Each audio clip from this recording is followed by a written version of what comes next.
நமக்கு நிறைய பேருக்கு இதான், நான் விசுவாசிக்கிறேன், நான் ஜெபிக்கிறேன், நான் செய்ய வேண்டியதெல்லாம் செய்யறேன், ஆனா என் வாழ்க்கையில மாற்றத்தை காணுமே, என்னால விடுதலையே பார்க்க முடியலையே.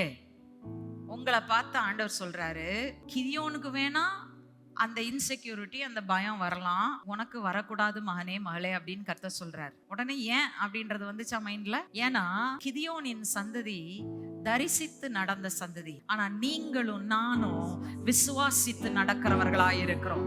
தரிசித்து நடக்கிறவர்கள் அல்ல, நாம் விசுவாசித்து நடக்கிற ஒரு சந்ததியா இருக்கிறோம். அல்லேலூயா. நம்முடைய விசுவாசமே உலகத்தை ஜெயிக்கிற ஜெயமாய் இருக்கிறது.